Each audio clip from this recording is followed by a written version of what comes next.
Okay, so good morning, everyone. Thank you for joining us today and welcome to today's application guidance webinar for the New York's Great Lakes Basin Small Grants Program. My name is Megan Coker and I am the Great Lakes Outreach Coordinator for New York Sea Grant, and I'm located at our office in Buffalo. Joining us today in just a few minutes will be Mary Osterman, our Great Lakes Coastal Community Development Specialist based at our Sea Grant office in Newark. And we also have Ryan Elliott and Emily Fell from the Great Lakes program here today as well. Those of you that attended this webinar last year may notice that we're missing Dave White. Dave has since retired after an incredible 38 years with New York Sea Grant. So I've since taken over his place as coordinating our Great Lakes Small Grants program on behalf of New York Sea Grant and the New York State Department of Environmental Conservation. So if you have any questions about the request for proposals this year, our application process, or the program in general, please feel free to contact me and I'm happy to help provide any guidance that I can moving forward. So in an effort to make the application process for this program as straightforward as possible, we offer this informational webinar during the open application period of funding each round so that we can walk through the requirements and the process with you and allow time for questions. This year, however, we are doing something a little bit different. This webinar will be largely the same as previous years, but it is just the first webinar of a new series that we're trying out. So these webinars will occur on the next 3 Wednesdays, starting at 11:30 a.m. At the rest of these webinars, you'll actually get to hear from project leaders who received small grants funding in the past. They'll talk about how they used ecosystem-based management to address an issue in their community and what their project outcomes were. And some of them will touch on any challenges they might have faced along the way and how they overcame those. So it will be a good learning opportunity.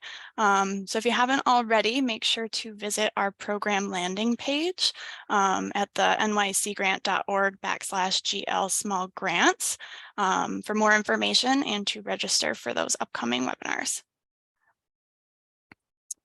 And then before we really dive in, I just wanted to touch on a few quick housekeeping items. This webinar is being recorded. The webinar recording will be made available on New York Sea Grant's YouTube channel, and I'll link to that video from the Small Grants landing page as well. And I can send out a link to the recording once it's available to the folks on this call. And this should be available by the end of the week or sometime on Monday next week. So that way you can go back and revisit any parts if you need to. Throughout today's presentations, please remember to keep your microphone muted to reduce background noise and limit distractions to the rest of our attendees. That said, I happily welcome your participation. So if you have questions at any time, please put those questions into the chat box and I'll be sure to come back to those during our Q&A session. If you prefer to come off mute and ask your questions during our Q&A, I just ask that you please raise your virtual hand and we'll call on you to make sure that we can get to everyone. So as I mentioned, today's webinar will be focused on the 2023 request for proposals for the New York's Great Lakes Basin Small Grants Program, which was released the first week of January of this year. So today, I'm going to start off with just giving a quick overview of our small grants program. Then we'll be hearing from Ryan and Emily.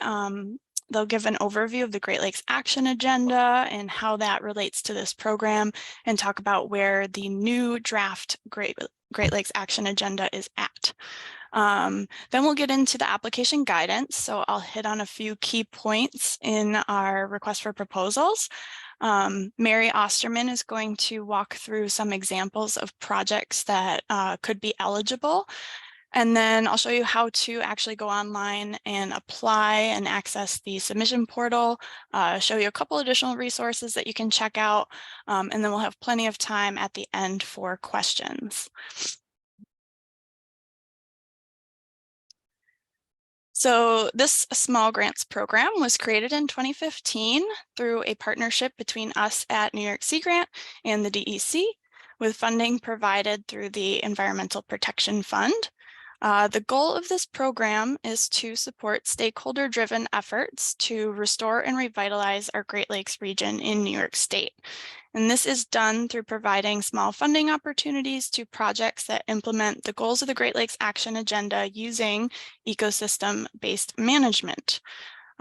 You'll see ecosystem-based management abbreviated as EBM, and I just wanted to define this a little bit further for everyone. So ecosystem-based management is a systems approach that strives to balance the needs of people, nature, and the economy through science-based decision-making.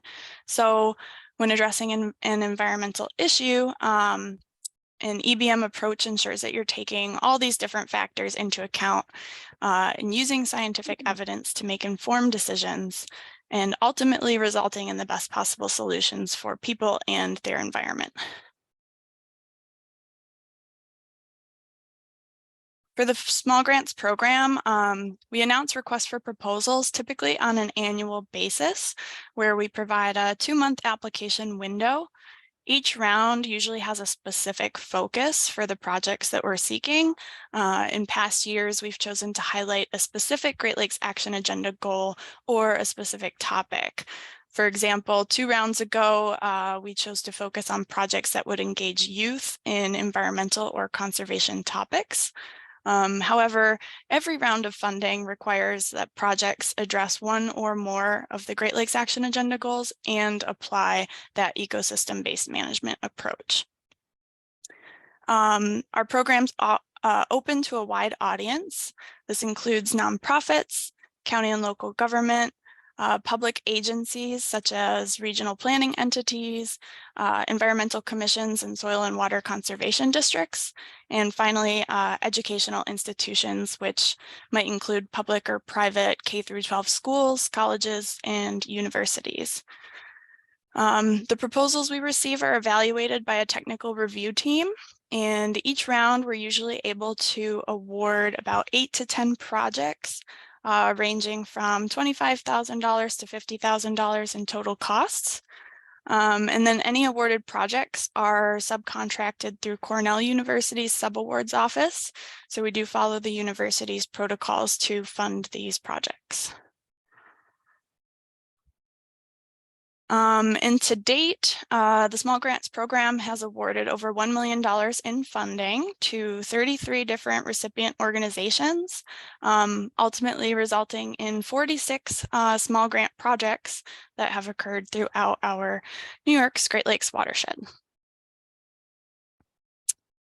And so now I am going to pass the mic over to our partners who will be talking about the Great Lakes Action Agenda.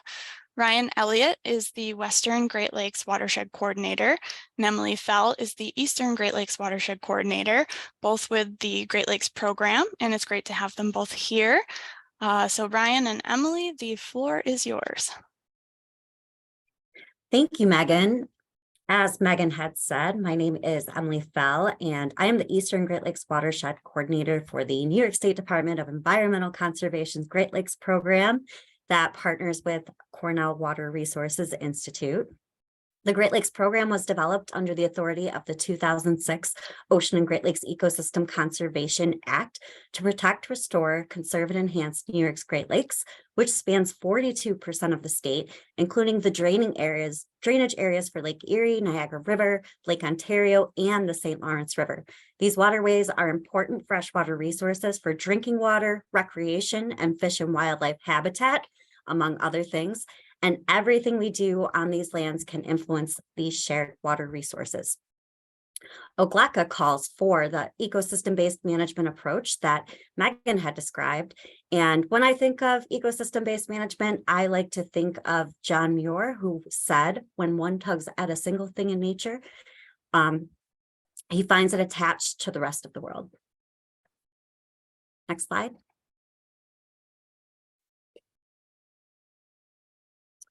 Within the Great Lakes Program, Great Lakes Watershed Coordinators such as myself and Ryan engage with regional work groups at the sub-basin scale, to coordinate on actions within New York's Great Lakes and engage broad and diverse stakeholders, such as local government, county planning, and soil and water conservation districts, environmental non-government organizations, academic institutions, and anyone else who is interested in getting involved. All are welcome. I am responsible for coordinating the Eastern Great Lakes, which includes the Northeast Lake Ontario St. Lawrence River and Southeast Lake Ontario Oswego River Finger Lakes region. And Ryan, who you'll hear from in a bit, coordinates work groups within the Western Great Lakes, which includes Lake Erie, Southwest Lake Ontario, and the Genesee River. While our in-person engagement had been on hold during COVID, and as we worked on updating the Great Lakes Action Agenda, we plan to reconvene sub-basin work groups this spring with hybrid opportunities to get involved and connect. We look forward to facilitating these meetings and engaging with everyone. Next slide. New York's Great Lakes Action Agenda, or GLAA, is an integrated action plan for achieving shared goals within Great Lakes, developed in coordination with agencies, stakeholders, and the public. Under the current plan that was developed in 2014, we have 10 goals with 3 themes and several cross-cutting priorities. Major goal areas within the agenda include cleaning up pollution, conserving natural resources, and promoting resilient communities. And you'll see the goals listed here. This current grant round will support the implementation of goals and actions identified within this current Great Lakes Action Agenda. But we will be updating the Great Lakes Action Agenda with goals and strategies and actions needed through 2030, which we'll talk about. But before I get into that, I wanted to touch base on the next slide, which is our cross-cutting priorities. And these are to promote partnerships and coordinated action, climate change mitigation and adaptation, enhancing coordinated science monitoring and information management, and supporting environmental education initiatives. And these cross-cutting priorities can also be supported under the grant, including collaborative planning that can lead up to big projects that leverage state and federal funding. Next slide. The goal strategies, actions, and cross-cutting priorities for the GLAA are being updated to include management needs through 2030. At this time, we anticipate the small grants program will support implementation of the updated plan. And I'll turn it over to Ryan Elliott to speak more about the updated GLAA and timeline. All right, thanks for the introduction there, Emily.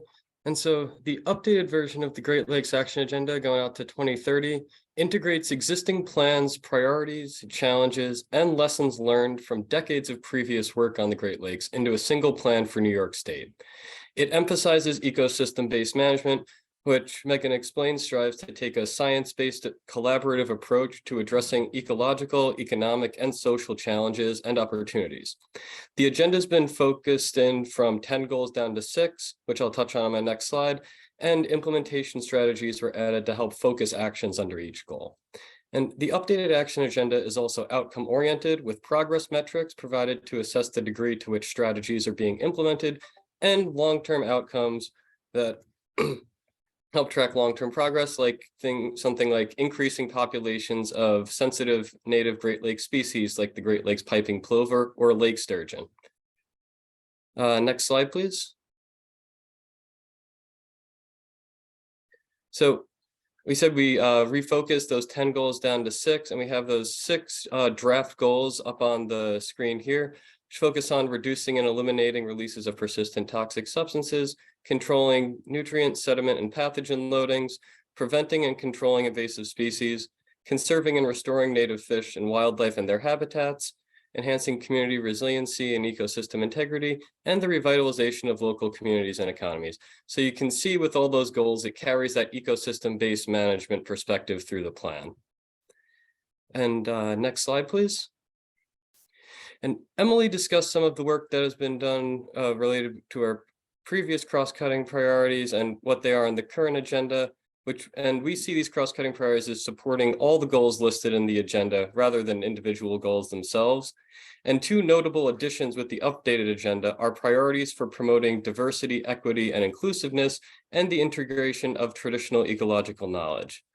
And we'll work with our offices of environmental justice and Indian Nation affairs to ensure that we effectively integrate these priorities and encourage our partners to include these priorities when considering potential projects. One example of where these two priorities are being addressed already is in the work being done with New York State DEC and the St. Regis Mohawk Tribe to address contamination in the St. Lawrence River at Messina Akwesasne area of concern. And next slide, please. So you heard us mention strategies, actions, and metrics. And so this slide is a bit of a visual example to help show what we're discussing here. So strategy 2.1 in bold at the top of the table is to identify sources of impairments and implement plans and projects to improve tributary and nearshore water quality. One action, which isn't shown here, could be to implement a green infrastructure project near a public bathing beach that would allow stormwater to infiltrate into the ground. The benefits of this project, which are shown in the lighter shaded section of the table below the strategy, could include less polluted stormwater reaching the Great Lakes and reduced rates of closures at the beach from bacterial exceedances. And next slide, please. And you also heard us mention long-term outcomes. And so with the quote that you can't manage what you don't measure in mind, the action agenda was developed to include long-term outcomes tracked by existing programs noted under the data source column of this table. And these long-term outcomes are related to each of the 6 goals we have in the agenda. And these long-term outcomes range from declining concentrations of contaminants in fish tissue to increased civic engagement, capacity, and community-based partnerships in Great Lakes communities, including areas with environmental justice concerns. And these will be used to track long-term progress of the action agenda, identify gaps in how we're addressing things, celebrate successes, and so we can adapt management strategies as needed to ensure that work under the action agenda remains responsive to changing conditions, new challenges, and new opportunities. And next slide, please. And so here we have a timeline showing some recent activity and upcoming activity associated with the action agenda. And so in October, we had a public webinar with breakout sessions to present the draft agenda to the public and get initial feedback. And we had some great discussions during those breakout sessions.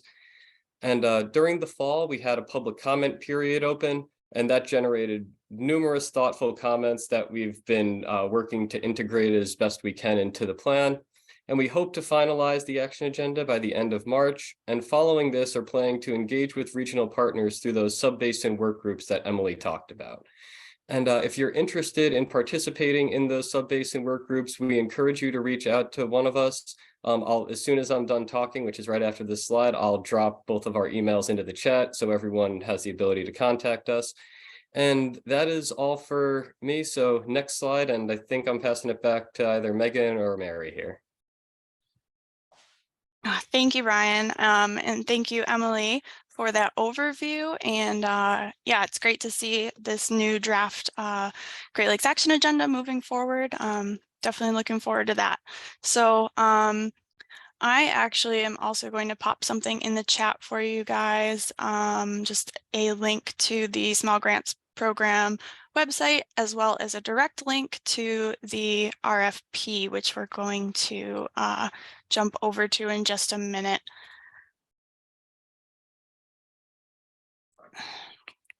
All right, so the 2023 request for proposals, now we're getting into some of the application guidance. This was announced the first week of January, and the application period closes on March 1st, promptly at 4:30 p.m. So please make sure you get your proposals submitted before that deadline, because the online application portal will not accept submissions after 4:30, and that is the only way to submit your proposals.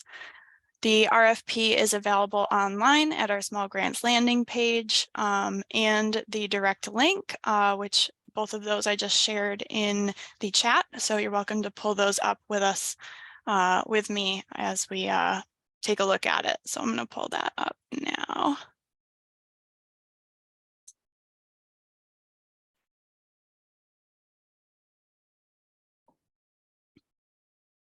Okay, and if I could just get like a thumbs up or something just to make sure this is visible for everyone, that the text is large. Wonderful. Thank you, Mary. So when we first open the document, you'll see a list of important dates at the top, including that March 1st deadline to apply. Award notifications will go out around April 1st. And the project term dates, so projects will start May 1st of 2023 and end on October 31st, 2024. So these are 18-month projects. And I just want to reiterate that projects must be completed by October 31st, so we cannot offer any no-cost extensions in this round of funding due to the contract that this program operates under ending in December 2024. So even if you think your project won't take the entire 18 months, we strongly recommend that you use the entire allotted time just in case there's any delays, because again, projects have to be completed by that October 31st deadline. So now I'm going to scroll down to the top of page 2, and we're going to talk about this year's project priorities or focus.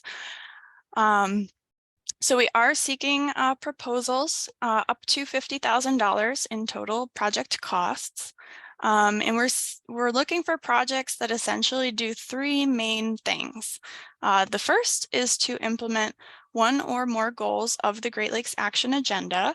And again, for this round, we're referring to the 2014 interim action agenda, not the 2030 draft that Ryan and Emily were mentioning. So make sure you're referring to the correct final agenda. So in your proposal, you must identify which Great Lakes Action Agenda goal or goals your project is addressing and how. So we won't make any assumptions about which goal you're addressing. So just make sure to clearly state that in your proposal. The second priority is to implement an action that comes from a locally supported community plan that pertains to either water quality, natural resources, or sustainable land use. Then we've listed some examples, so you can see things like comprehensive plans, local waterfront revitalization plans, watershed management plans. Those are the types of plans we're looking for. But if you have a plan in mind that has an action that you would like to implement through your project, but you aren't sure if the plan qualifies, I welcome you to ask during our Q&A session today, and we can help you out. Or feel free at any time to shoot me an email or give me a call. But again, in your proposal, you must clearly state what action and what plan your project is addressing. So the reviewers need to see exactly where that action is listed in the plan that you choose. And then the last piece of this year's project priorities that is the same each year is that the project must take an ecosystem-based management approach. So meaning that it should balance ecological, social, and economic concerns. And your proposal should demonstrate how this approach is being implemented through your project. And then just below this, our RFP does list a few project examples, but in a few moments, Mary's going to give us a few examples in more detail. So I just wanted to highlight a couple more things before we do that. So I'm going to scroll down to page 3. And one thing to note is that there is no match requirements for this funding. And then below that, you'll see there's the proposal format. So this has everything that you'll need to put your proposal together. So make sure you follow these instructions very carefully. You'll need the cover sheet, a project description, which the project description should be no longer than 5 pages. We try to keep these proposals short and the application process straightforward so that it's easy for everyone to apply, especially those that might have limited grant writing experience. You'll list project partners and personnel, any letters of support, your timeline, budget justification, cost reasonableness statement, your 94 budget form, and any subcontractor commitment forms if you end up subcontracting any of this work. So that's all in there. Please read that carefully. And then the one other thing I wanted to highlight that's very important in here is the evaluation of proposals.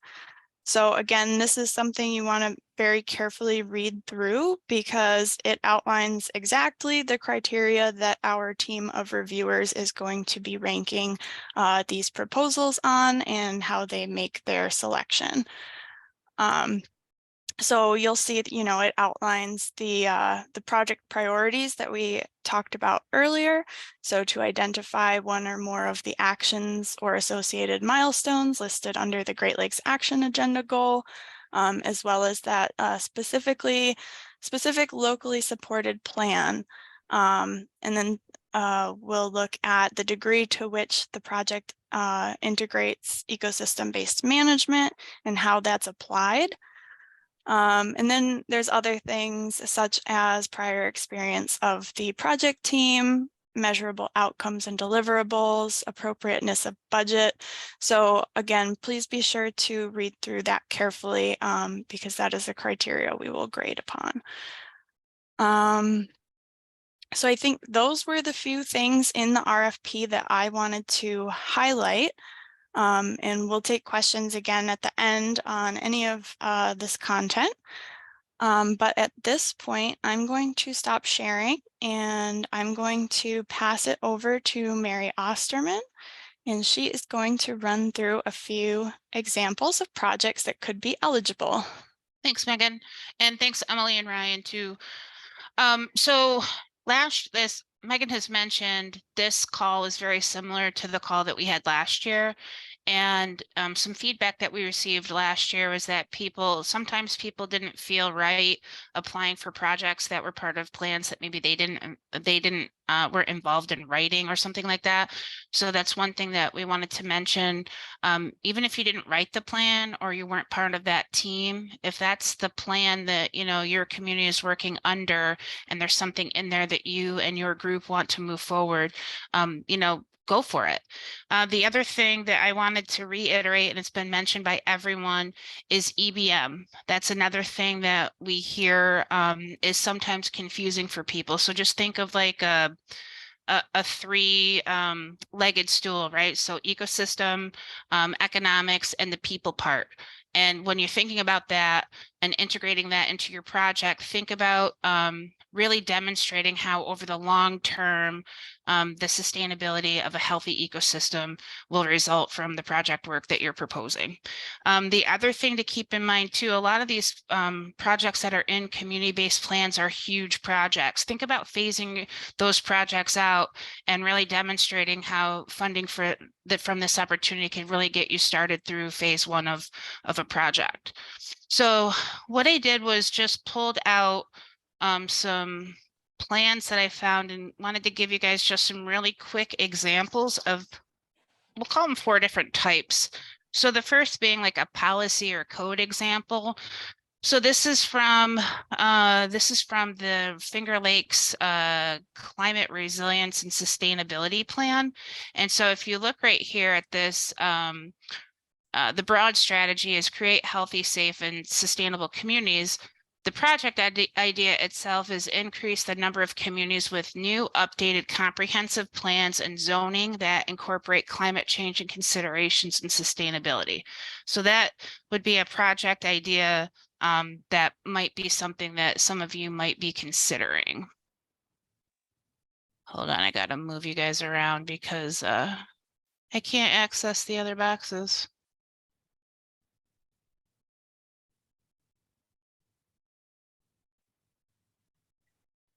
Hang on.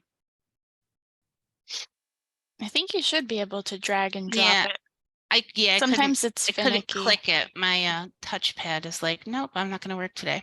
Okay, so then the second type is more of an education type of project or an outreach type. So here, if you see project 4 here, this is from the town of Bethlehem, LWRP, so local waterfront revitalization program. So design and construct an educational kiosk at what, Park acts to provide information about marine invasive species and recommendations to protect and restore fish and wildlife habitats. So these kinds of things, educational campaigns or things like that. But think about that three-legged stool. And this I thought was really cool because they actually had like cost estimates and everything else, which is helpful when you're putting a project together, especially if you weren't one of the people that were involved in developing that plan. The third kind of project is like a feasibility study. And I thought this one was interesting. So this is from the Clayton LWRP. And this is actually scoping out the development of scuba diving sites. And the reason I pulled this one out is because it talks about the ecosystem and also knowing that that's part of the world that a national marine sanctuary is actually being considered. So tying that ecological piece in, and then the economics from the dive industry and rec and tourism, but then also the community. So having community, to drive this thing too. So that's just an interesting project, but it's kind of that feasibility study idea. And then the last example was kind of a restoration or mitigation project. And so for this one, I chose the City of Cortland, their comprehensive plan. And so if you look at goal 6, specifically 6C, encourage the use of alternate technologies and methods, including permeable paving services for parking lots to reduce runoff, contributing to flood and flood hazard areas. So you could see how projects like this could have elements of that three-legged stool. I didn't want to take a lot of time. I just wanted to breeze through different ideas of where to look for some of these projects and what we specifically mean. So if I were going to apply to do this project, I would literally say, the City of Cortland Comprehensive Plan, this is the goal, and this is goal 6, and action or implementation measure 6C, and I would list it. Okay, Megan, I think that's all you wanted from me on this part, yeah? Yeah, Mary, that's wonderful. Perfect. Hopefully it helps for folks to kind of like visually see that. I know we didn't do that much in terms of examples last year, so hopefully that's helpful. I do want to get to questions shortly because I see that there are some coming in the chat. So I am just gonna go through a couple more things and then we'll get to questions. So I think everyone can see the screen. I am at the Great Lakes Small Grants Program landing page. And so this is the site that you will go to submit your application. I just wanted to show you guys around so that it's hopefully easier to find. So you'll go to this Apply for Funding tab, or you can click this little banner at the top. So we'll go to the Apply for Funding tab. Scroll down just halfway and you'll see the announcement that the application period for 2023 is now open. We have that the request for proposals with all of the call details linked as a PDF. And then the proposal submission portal can be accessed by clicking this button. So we'll go ahead and open that up, and it is going to send us back to New York Sea Grant's website. And then just so you can see when you get here, it's just got some general information about the call, but what's important to note is these links along the side will have 3 of the documents that you'll need to put your proposal together. So it's got the RFP, your 94 budget form, your cover sheet, and your subcontractor commitment form in case you need that as well. So those can be found there. Again, if you have any trouble finding any of this stuff, reach out to me at any time. And then we'll hit apply now just to open the portal so you can see what that looks like. Once you get in here, you'll fill out all of your information for your organization.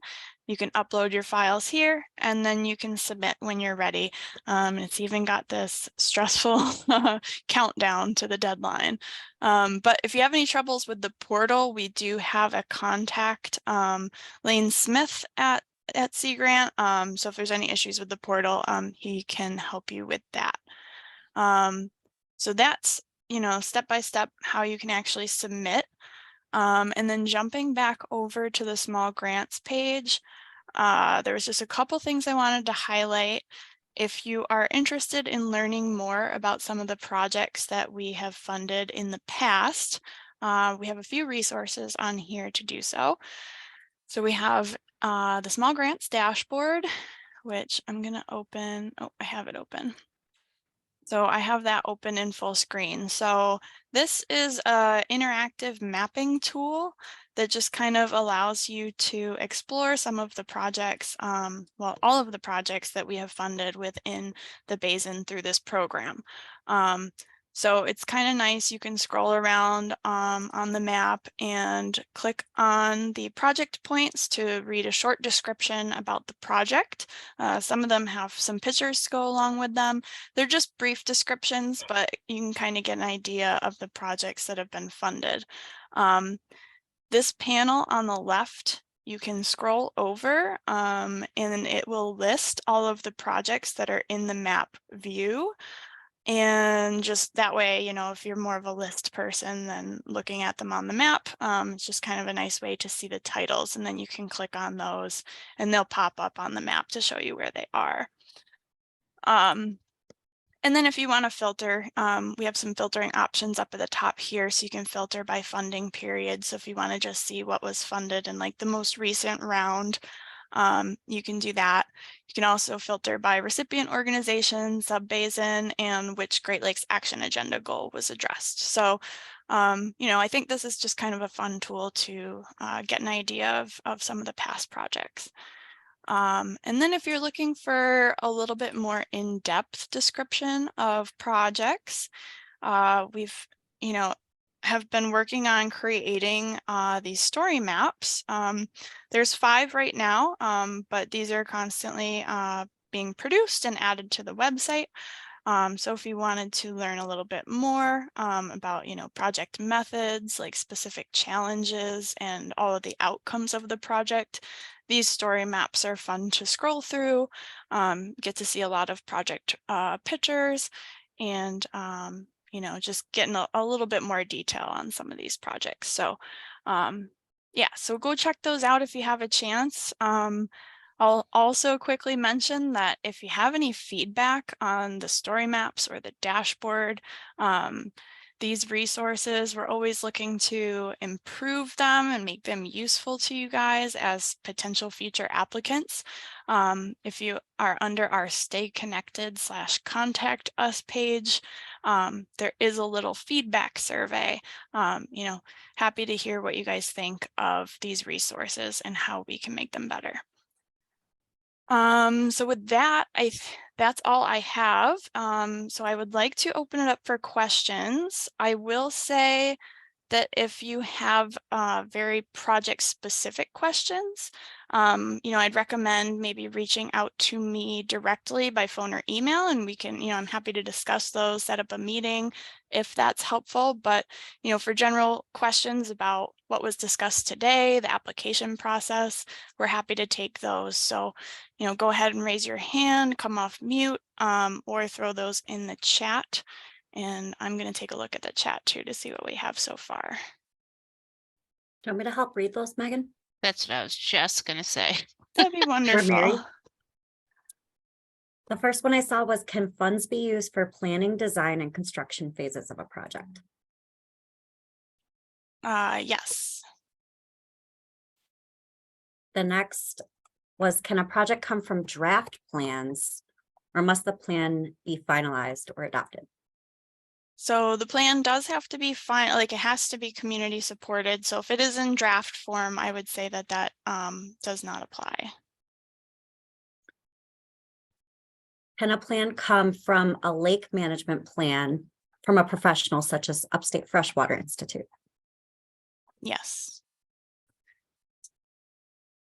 The RFP stipulates that infrastructure projects will not be considered. Does this extend to planning and design phases associated with such a project?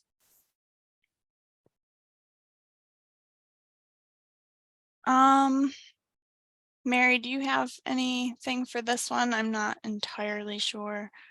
Well, I know Shannon's on the line too. I'll take a first stab, and then if Shannon hates it, she can jump in. Thanks. But my thought is, as long as you can still demonstrate those 3 legs of the EBM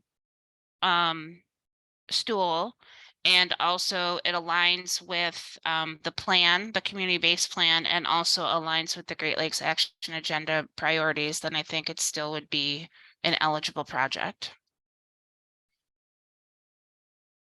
Thanks, Mary. Yeah, I don't know if Shannon wants to add to that.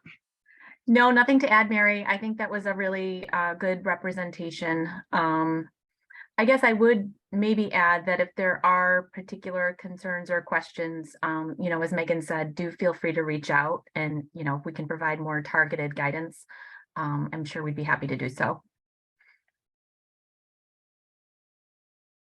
Is there a minimum project budget that would be considered? No, we have in the past, we've had, you know, folks come in under, you know, that max value. And we've been able to award, you know, less than that top amount. Could a HAB action plan or a harmful algal bloom action plan qualify as a locally supported community plan? Yes.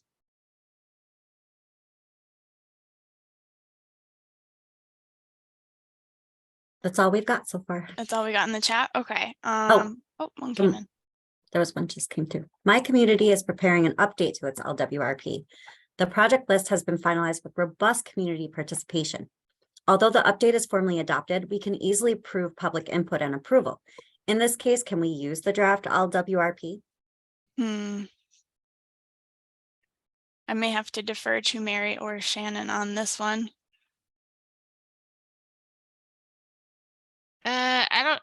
I don't know. I think it's something that we'd have to talk about, because it's not, let me read through again, but I think that we have said it has to be. I'm wondering if you could link it back to the original LWRP, if there was something there, because that plan's adopted. But my inclination, without giving it much thought, is that it would have to be an adopted plan.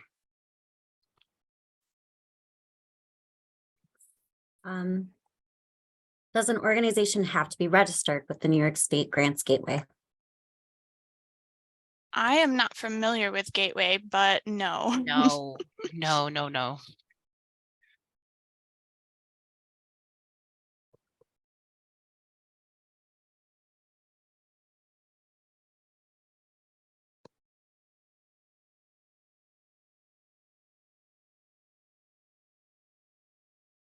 I haven't seen any new questions coming in. Maybe, oh, here's one. Assuming that money can be used for construction infrastructure, if we can demonstrate the 3 legs of the pillar, can you give us examples of civic, is that supposed to be civic? There's a little icon in the way, civic work or infrastructure projects that would not be considered as referenced in the RFP?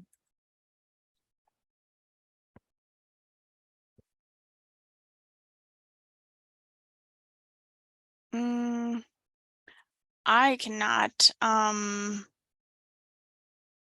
off the top of my head. I don't know if Mary or Shannon have any thoughts on this one, or if this would require a little more thought.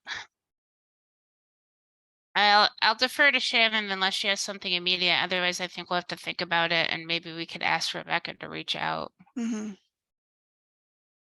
Or we could follow up with her, because I would imagine we have her email from registering. Yeah. Yeah, thank you. I just wanted to be clear, just because it does say in the RFP that civil works and infrastructure projects would not be considered, but then just listening today, it sounds like that there is room for that to be eligible. So I just was hoping for a little clarification on that. I guess my understanding, when this question came up earlier, was that a planning or feasibility design report that may include infrastructure as well as other, say, ecosystem improvements may be eligible for funding. However, implementation of the actual construction or, of the infrastructure would not be eligible.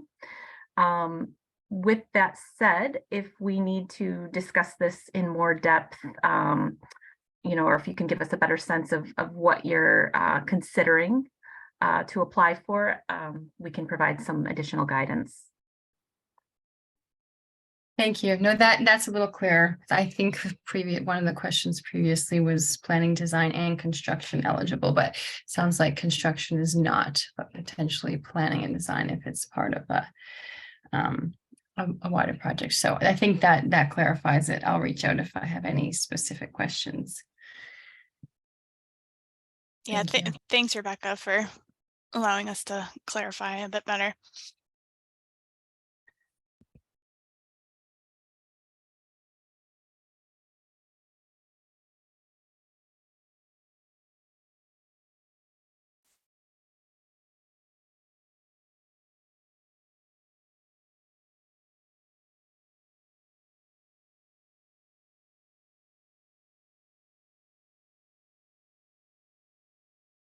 Perhaps if anyone would like to unmute and ask a question verbally, we can.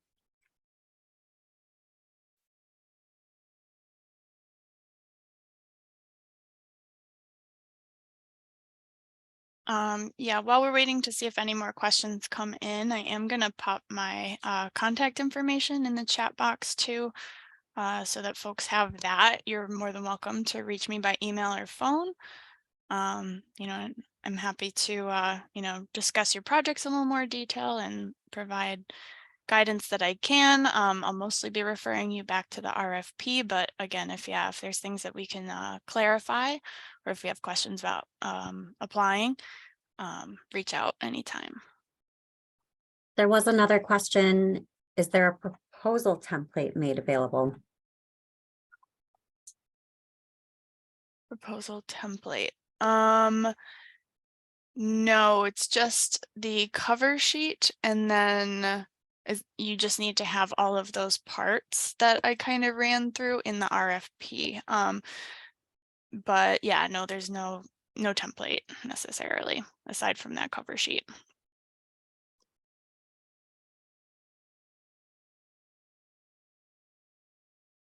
Can you give an example of how the economic pillar would be addressed in the description of a project?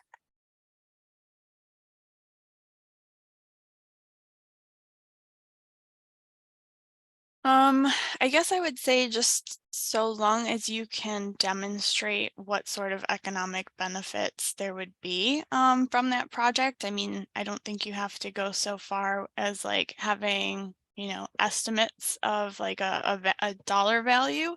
But as long as you can draw that connection in your proposal to benefiting the economy, I think I would say that is sufficient. Unless anyone has anything to add. I think, Yeah. Oh, sorry. Oh, no problem. No, Megan, I think that was a really good description. I guess I would just kind of think about it, just trying to think of some examples here.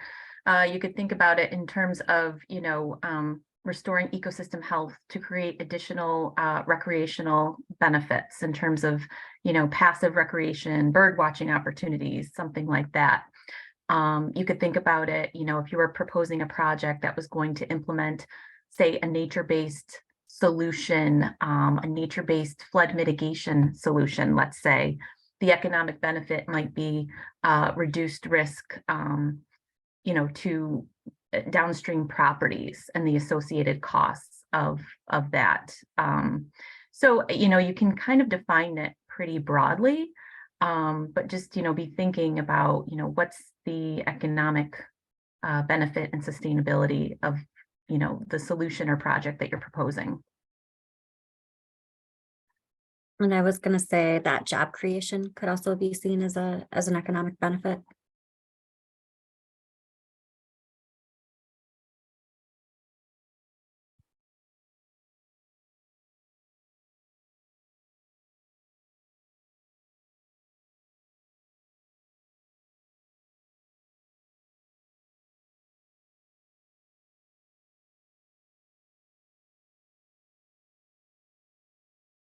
All right, we'll give just another minute or so and see if there's any other questions. We don't want to keep you guys longer than we have to, but if there's a couple more questions that we can answer, we can do that.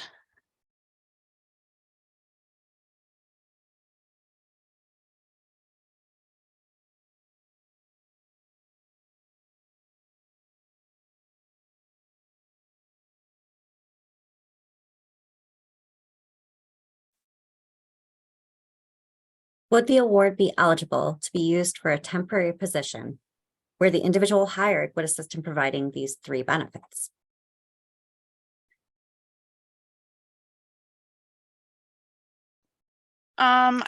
I do think that is possible. You know, as long as you're meeting those other requirements that are outlined, like supporting one of the actions of a Great Lakes Action Agenda goal, that this project is addressing an action in a locally supported community plan.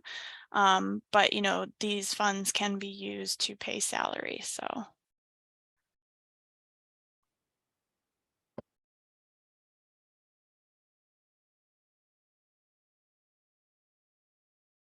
I guess I would just add that I think a key consideration here would be to consider the deliverables or outcomes that you feel would be feasible for this position to work towards or achieve during the limited time frame of the grant.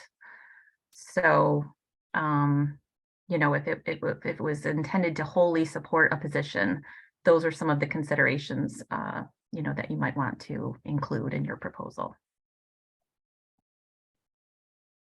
Thanks, Shannon.